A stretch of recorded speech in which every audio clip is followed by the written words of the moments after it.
Hi, in this video I'm going to show you how to make a little scissor key.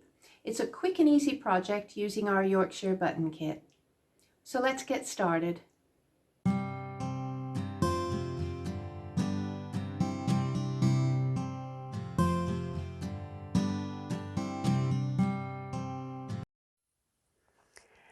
I'm going to be using the largest of our templates from our Yorkshire button kit.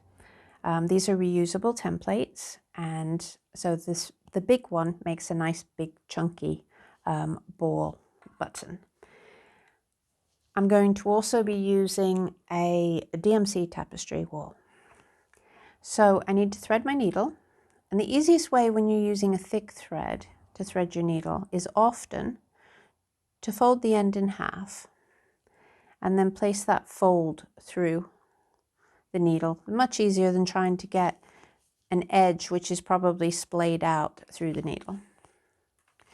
And we're going to work from the unthreaded end first. I'll place that through the central hole of the template and then come up and wrap around a spoke, not too tightly, otherwise I won't be able to get this off when we've finished weaving. I'm not coming straight down, I'm going off to the side and then over, skipping a spoke each time.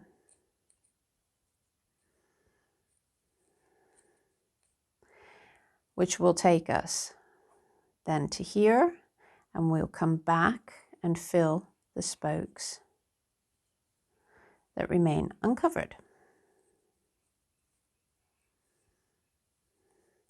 until we're back at the beginning and every spoke has a little loop over it, which gives us 2 threads at the center of the spokes, and that helps to give a nice bit of texture.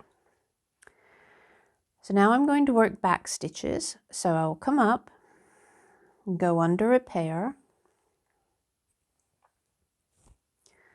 come back around that pair, under it and under the next one along.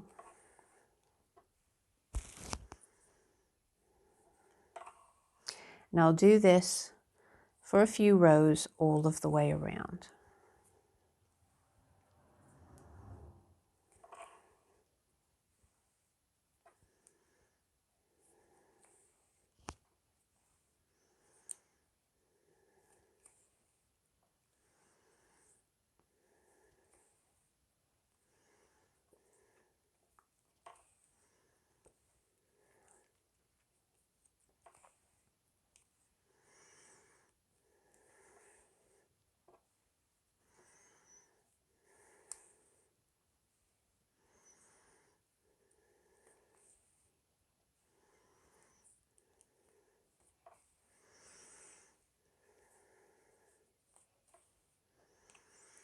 So that's one row done, and we're looking to start the next row.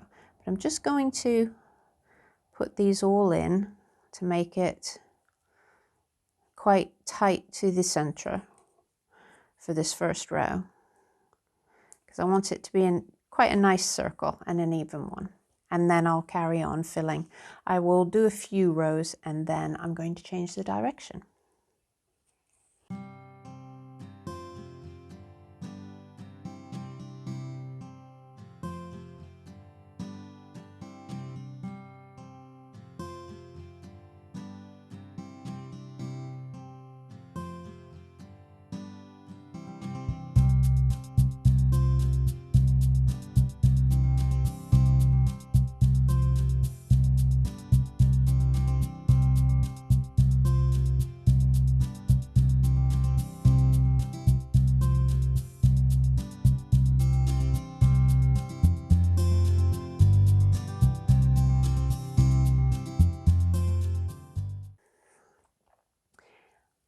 When you're working around and around and around, your thread will start to twist. You can see there's a little bit of a kink here. It's not so obvious with something like wool, but with other threads it could be really tight and start to kink. What you need to do, if that happens, is hold your thread up by the needle, up in the air, so that your template dangles. And you see that will happen. And that's removing all of that excess twist, which should help to stop the thread from kinking when you're doing your weaving. So now I'm going to change the direction.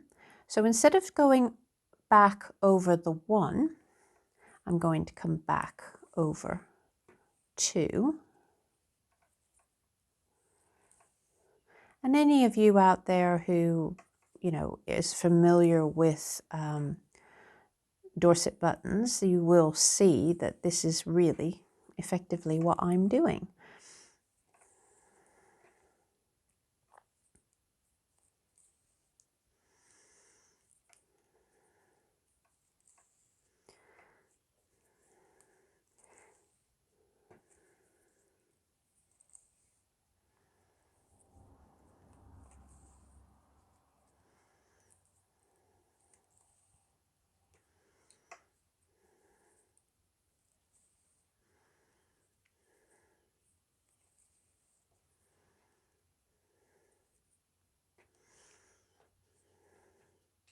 Now I'm only going to do the 1 row.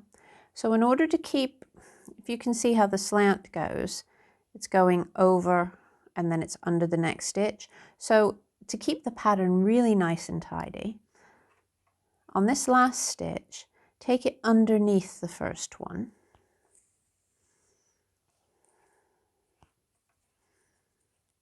And then you see you won't notice the join. And then I'm going to go back to the ordinary back stitch, and I'm going to carry on as close as I can to the edge.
So we're back through now, every one nice and even. I'm going to flip over and I'm just going to flick those off. It's easier to use my fingernail.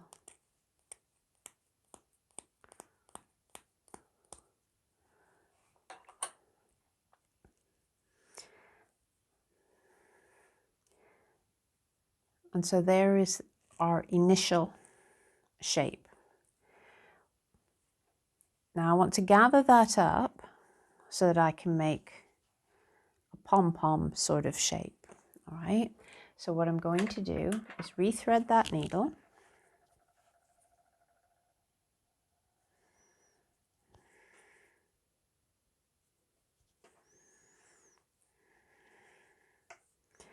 And then I'm going to go over and under the spokes so that I'm working what's basically a little running stitch through these loops.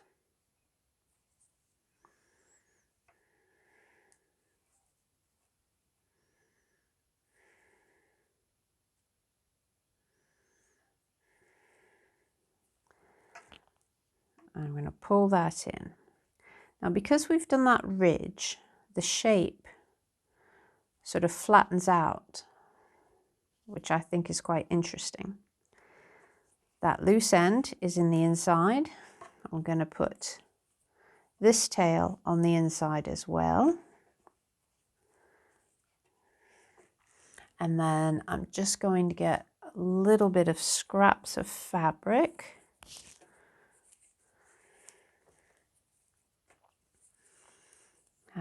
Let's see, I think my scraps are a little bit too big, so I like to use scraps of fabric to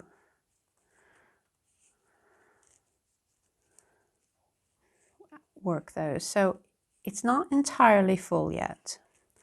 Now I need a ribbon or a cord or whatever really that you want to use. Because obviously if it's going to be a scissor keep, you need to have something so that you can actually attach it to your scissors. So if I'm using this pair of scissors, I need to be able to loop the half through and then come through and still be a reasonable length so that it's not in my way when I'm sewing. Okay, so I think in actual fact, in proportion to that, that might be a little bit too thick for this pair of scissors. So let's go with a thinner tape. I hadn't decided before I started, so there's a thinner tape. That one's much better, I think.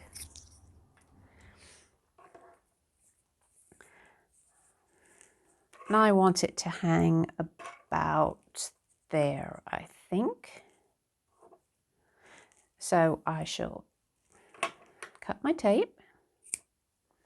And I'm also going to cut this binding that I did previously, because that will just bulk up unnecessarily. The easiest thing to do at this end, in all honesty, is to simply tie a knot.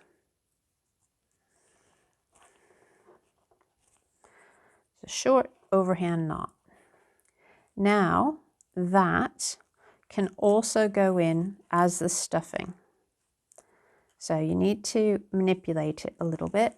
I need to just make room in that padding that I put in, so that I can close that up around it. And I'll do a few more stitches with this length because I want to make sure that that's closed right in.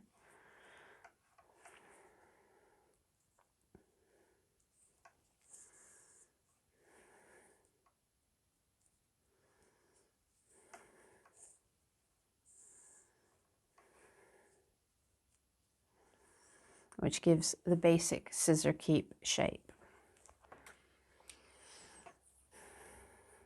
Now this end needs to be worked right into the inside so that we can trim it off. So back to my fat needle.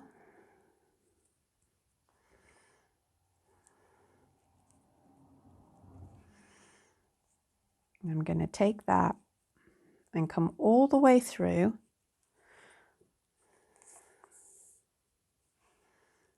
and then I'm going to change direction and go through again. And that'll just help to hold that. It'll sink in, you won't see it, but then you don't have to have a knot there. Pull it up and then cut, and then the end will sink back in.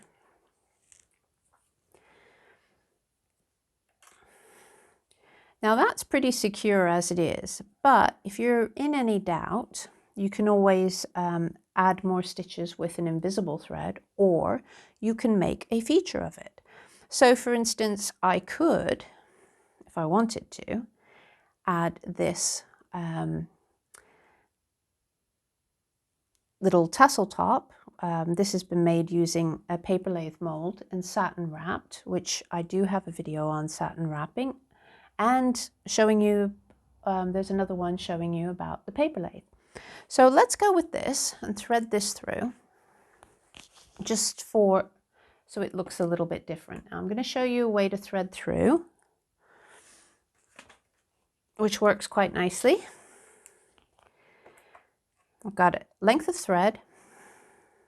Make sure that goes through. Yep, just.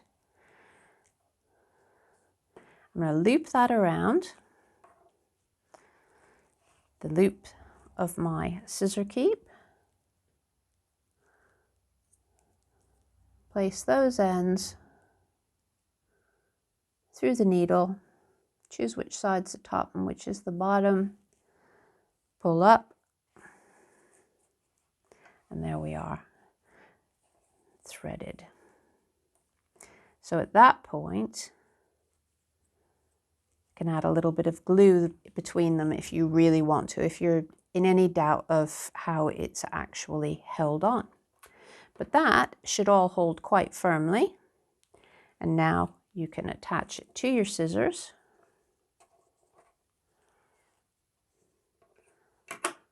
And have a little scissor keep. You could also, if you wanted to, add a little bit of beads or extra embroidery in between all of the gaps to further carry the theme through. And the nice thing about soft padding this, as opposed to sticking a ball bead into it, which I know that it's tempting to do, is that you can also have it as a pincushion. Thanks very much for watching. Do please subscribe and click like, and I'd love to hear your comments. Take care now. Bye-bye.